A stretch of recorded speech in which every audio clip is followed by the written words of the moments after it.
ditemukan dalam posisi setengah tubuhnya terkubur dan setengahnya lagi sudah tercabik-cabik. Assalamualaikum warahmatullahi wabarakatuh. Halo semua, semoga tetap semangat menjalani hari-hari kalian. Di sini kita akan membahas kasus tentang pembunuhan anak berusia 8 tahun yang terjadi pada Sarah Paine. Sebelum kita lanjut ke kasusnya, kita kenal siapa Sarah Paine ini. 3, 2, 1. Nama lengkapnya Sarah Evelyn Isobel Paine. Lahir pada tanggal 13 Oktober 1991 di Walton-on-Thames, Surrey, Inggris. Dia merupakan anak ketiga dari pasangan yang bernama Michael dan Sarah. Sarah memiliki 2 kakak laki-laki, yaitu Leigh, Luke, serta adik perempuan yang bernama Charlotte. Leigh pada saat itu berumur 13 tahun, Luke 11 tahun, dan Charlotte 6 tahun. Sedangkan Sarah sendiri berumur 8 tahun. Seorang gadis kecil dan lugu ditemukan dalam posisi setengah tubuhnya terkubur dan setengahnya lagi sudah tercebik-cebik. Dia mengalami peristiwa yang sangat tragis, sungguh menyayat hati. Apalagi bagi seorang ibu, anaknya menghilang dan ditemukan sudah tidak bernyawa.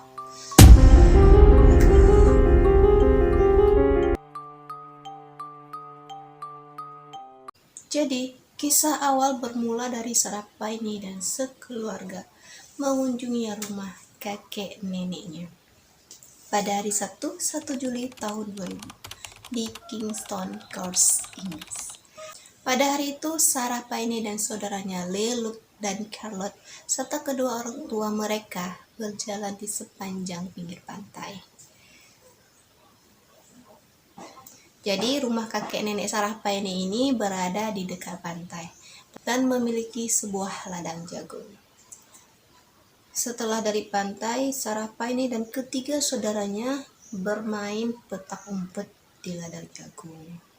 Ketika sedang bermain, Sarah Paine menangis karena kepalanya terbentur, sehingga dia memilih untuk kembali ke rumah kakek neneknya. Sebagai kakak yang baik, Leigh ini mengikuti Sarah Paine dari belakang untuk menemaninya ke rumah kakek neneknya. Tapi setelah setengah perjalanan, Leigh melihat sebuah mobil van putih melewati ladang jagung. Dan ketika akan menghampiri adiknya Sarah Paine, Leigh kebingungan mencari adiknya yang sudah tidak ada di depan matanya. Yang dia lihat hanya van putih yang tadi berputar dan melewati ladang jagung di situ. Ya. Bahkan sempat melambai-lambai tangan ke Leigh itu. Ketika saat itu Leigh berpikir mungkin adiknya Sarah Paine sudah berjalan cepat dan sampai di rumah kakek neneknya. Namun ketika Leigh sampai ke rumah, dia tidak menemukan adiknya di sana. Kemanakah adiknya?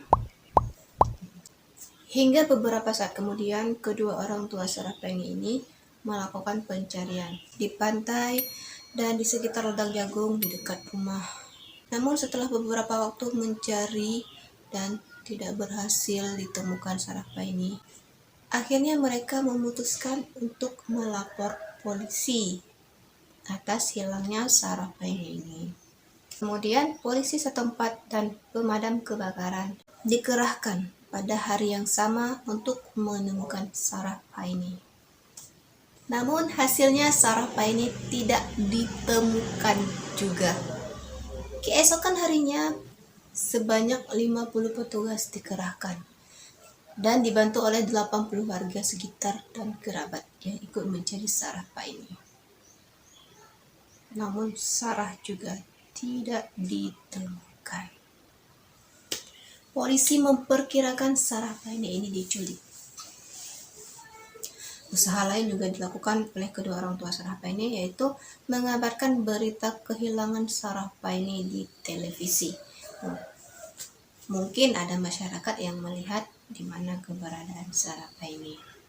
Hingga pada tanggal 10 Juli, pihak kepolisian setempat menerima laporan dari Knaresford Service Station yang berjarak 413 km dari lokasi hilangnya Sarah Paine. Si pelapor mengungkapkan bahwa dia melihat siswi yang sama dengan ciri-ciri fisik Sarah Paine ini. Dia belum mendapatkan petunjuk atau bukti yang kuat untuk mendatangi lokasi anak tersebut berada. Detektif Sean Scott yang menangani kasus Sarah Paine ini mengatakan kepada kedua orang tua Sarah bahwa mereka harus bersiap menghadapi kenyataan yang sebenarnya. Karena kemungkinan terburuk Sarah Paine akan ditemukan dalam keadaan yang sedang tidak baik-baik saja. Benar saja dugaan dari detektif Sean Scott. Pada tanggal 17 Juli, ada seorang petani menemukan sebuah mayat di ladangnya dengan kondisi setengah tubuh berada terkubur dalam lubang dangkal, sedangkan kondisi setengah tubuhnya lagi kemungkinan ditarik keluar oleh hewan dalam keadaan yang mengenaskan dan sudah tercabik-cabik, serta beberapa anggota tubuhnya telah hilang. Pada keesokan harinya, di tanggal 18 Juli tahun 2000, dikonfirmasi adalah Sarah Paine yang telah menghilang selama 17 hari. Dalam pencarian pembunuhan Sarah, polisi melakukan penyelidikan memakan waktu selama 1 tahun hingga baru menemukan siapa pelakunya. Polisi dari Sussex pun mulai penyelidikan pembunuhan.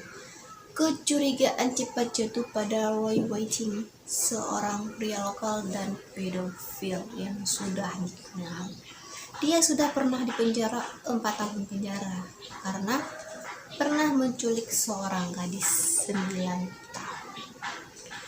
Dan ia memiliki van putih.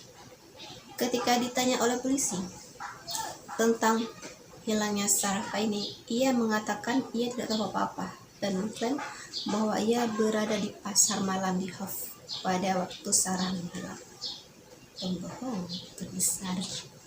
Dan ketika dilakukan pemeriksaan lebih lanjut, polisi menemukan baju di dalam van milik Roy Whiting, yang mana di baju ini terdapat beberapa helai rambut. Dan ketika diperiksa, salah satu rambut merupakan milik Sarah Paine melalui tes ilmu forensik.